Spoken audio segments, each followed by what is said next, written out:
Hey everybody, it's Kyle from Performance Bicycle, and today we're coming from Giro World Headquarters, and I've got Dane from Giro with a new product launch. Thanks, Kyle. Yeah, we're sitting here in the Dome, which is our in-house test lab. Okay. It's our unrivaled resource. You know, I love taking people through here because this facility right here, this is what sets Giro apart from every other helmet brand in the world, with the exception of Bell. Giro and Bell, we both share this space. So this is really what makes us the leaders in head protection. I'm really excited to show you the new Aether here today. I've been working with this company for nearly 10 years, and by a long shot, this is the biggest and best product launch I've ever been a part of. This thing is such a home run on every level. I'm in love with this helmet. Awesome. So how did the design process for this new helmet begin? Yeah, good question. We got to kind of turn back time. Let's see, probably close to 5 years ago.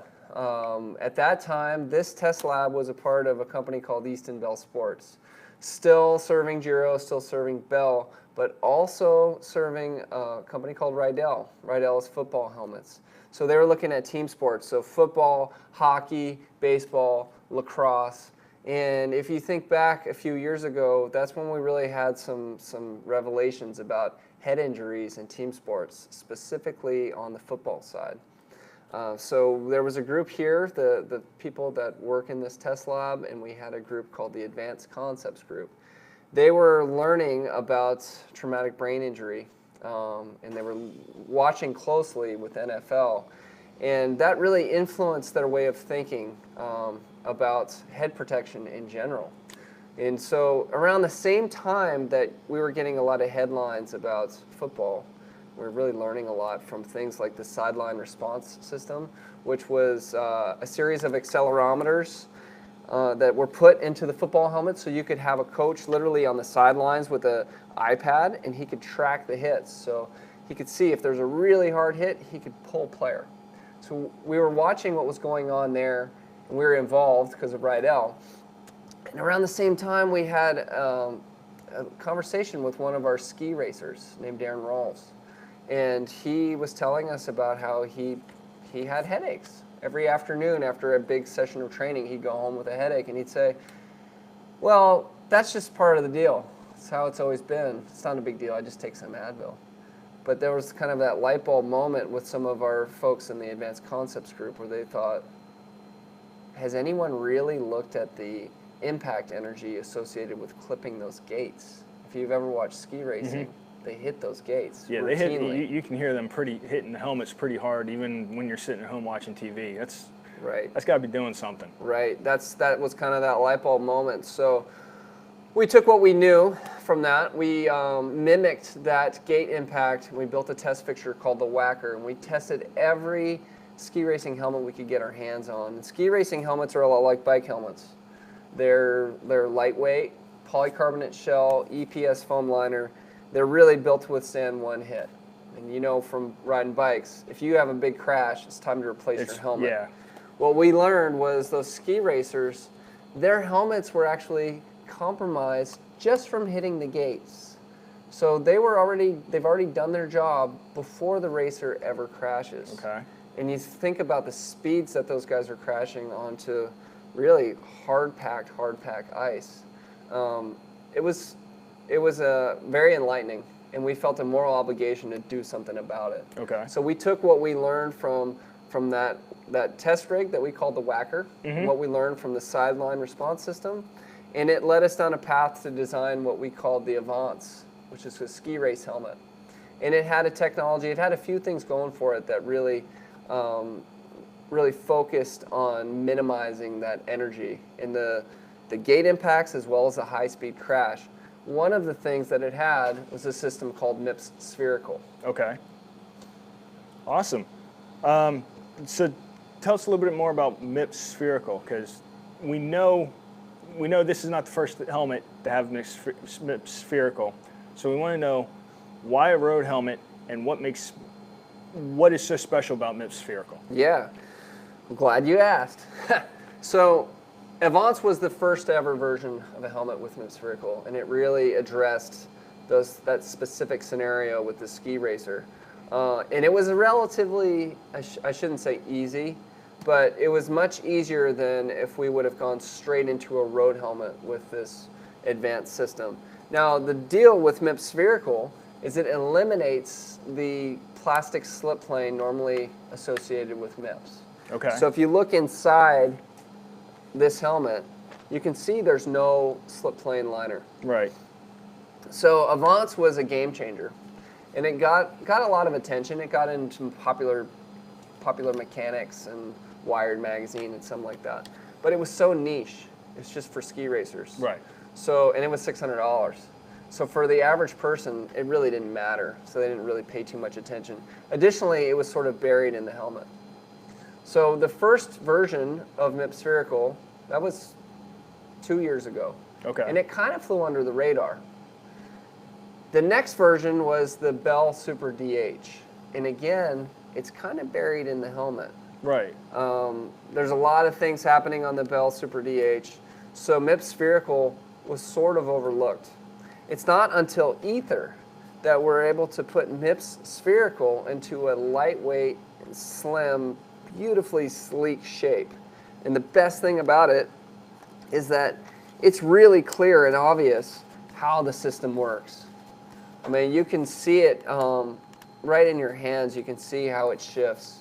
Yeah, that's pretty amazing. It's like it's two helmets that are fitting together, and they just slide.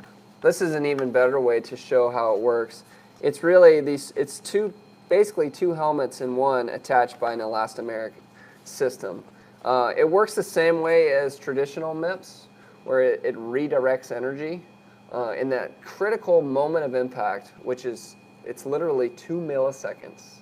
That moment that matters most in terms of energy transferred to your brain.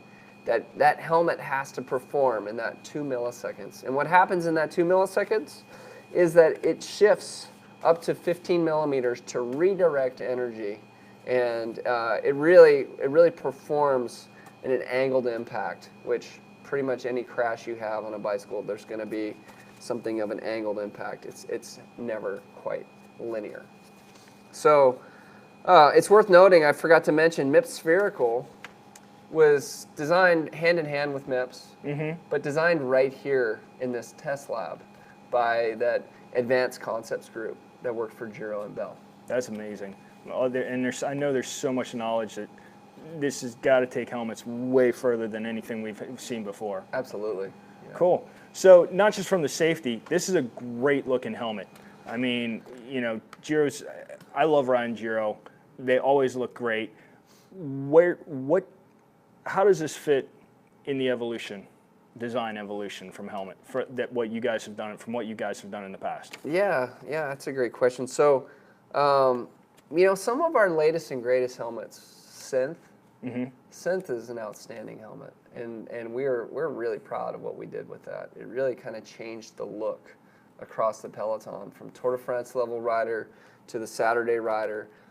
It went from having that crazy angular space shape, something that looked smoother, and something that could go with a pair of jeans if you're just riding to the grocery store. Right. But it also looks good when it's, you know, when in the King of the Mountains and the Tour de France. So Synth was an outstanding helmet, really good ventilation-wise, really good aerodynamically. The one that we launched after that was Vanquish. Okay. Vanquish was about all-out speed.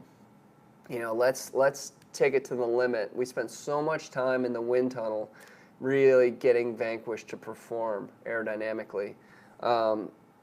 With Aether, one of the first priorities was ventilation. Okay. Now, by all means, it sort of replaces Synth, you know, in the line.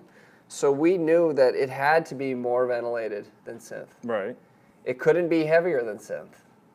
It had to perform aerodynamically at least as good as Synth.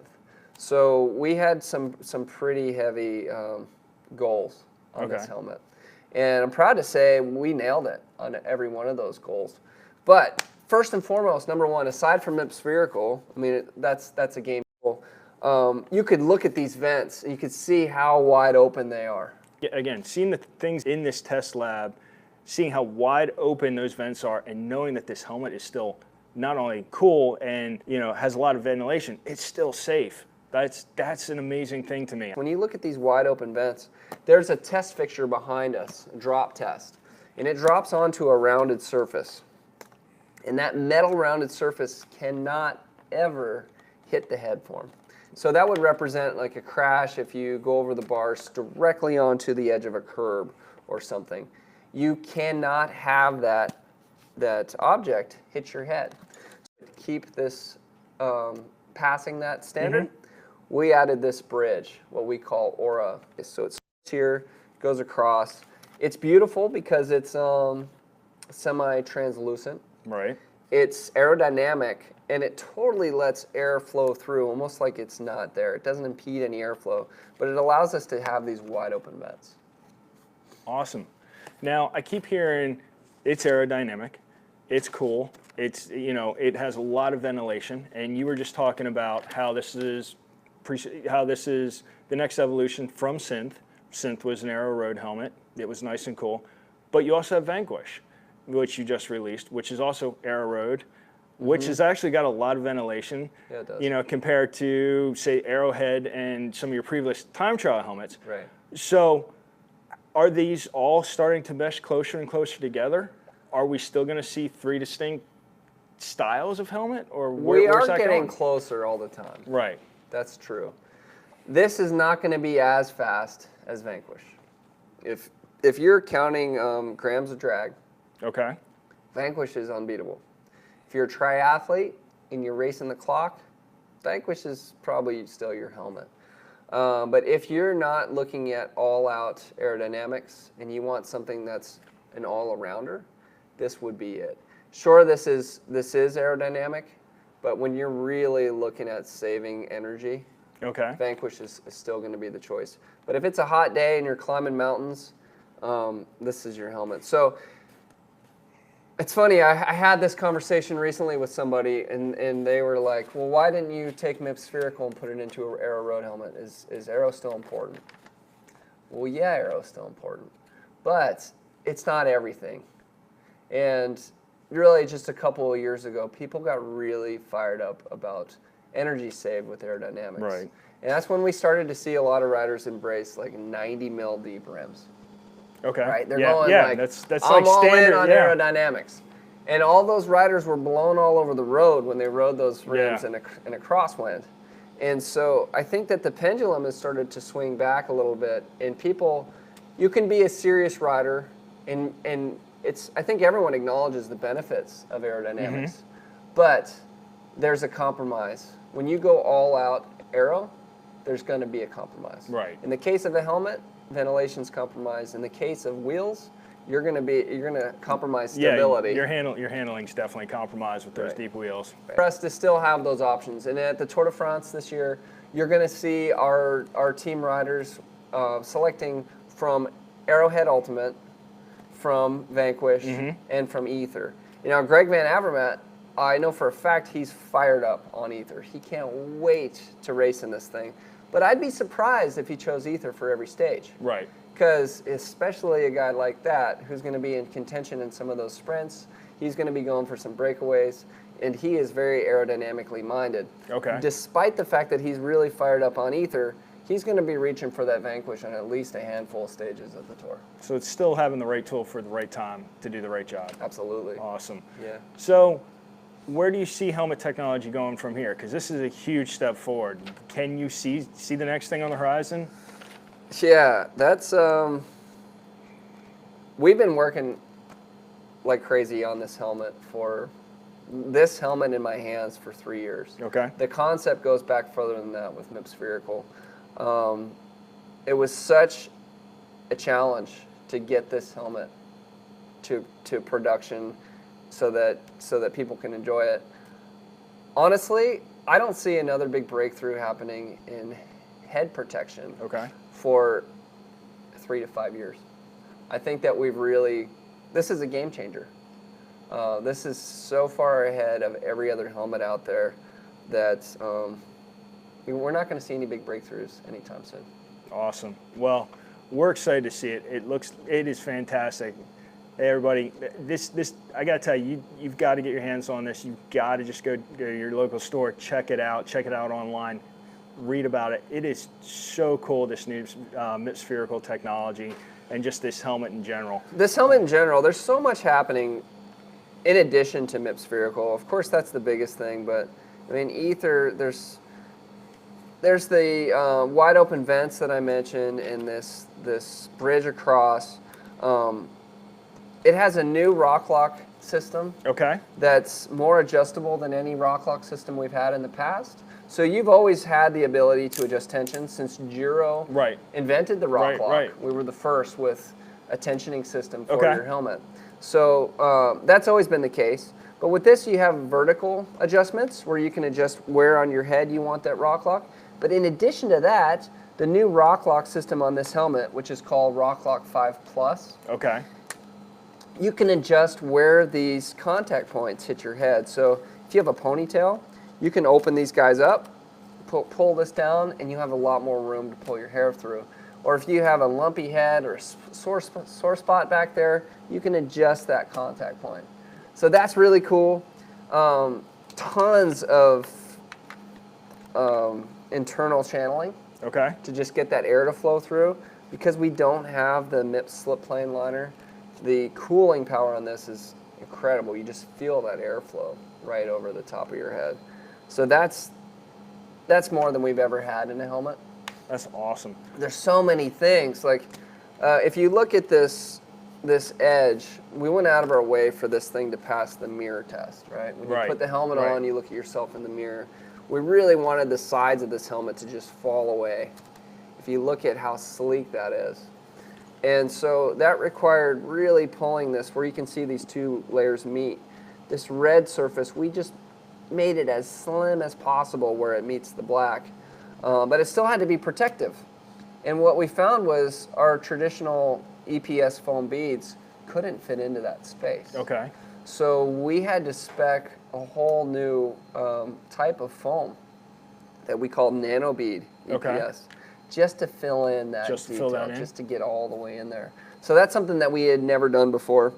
There's so many things. I mean, we can go all day, but even down to the logo on the side, any other helmet company would have used the decal. Right. And that would be fine. I mean, you're not giving up by putting a decal on.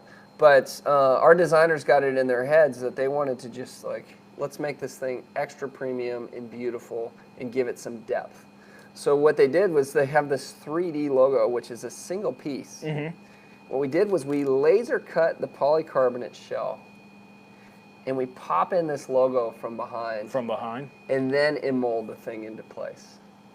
So it sounds like you guys just went all out. I mean, there was nothing left. The design, just everything. I mean, you guys thought of everything. You did everything. This helmet is just, I don't know any other word other than amazing to look at, the detail involved in this thing. It's a real feat of engineering, and it's Giro at its best. You know, I'm proud to say that there is not another helmet manufacturer in the world that could have produced this. Like, I'm proud to say that I work here, and I obviously I'm in marketing. I wasn't involved with the manufacturing, but I went to the product design meetings. I go to those weekly, and I sit there and I'm just like, why are we like? There was 6 months of trying to get that logo just for the logo. And I'm sitting in the room going, really? Is it worth it? Is it worth the stress? And I'm so glad that we actually kept pursuing it, despite the fact that several times I was like, let's keep moving. We got to get this. Well, sometimes to get that, you just got to do it right. And it really sounds like you guys did it right on this helmet. So, Dane, really appreciate you chatting with us today and giving us all the inside scoop on this brand new helmet. I'm sure everybody's going to be excited. Yeah, thanks for having me. Appreciate it. All right, thank you. You're welcome.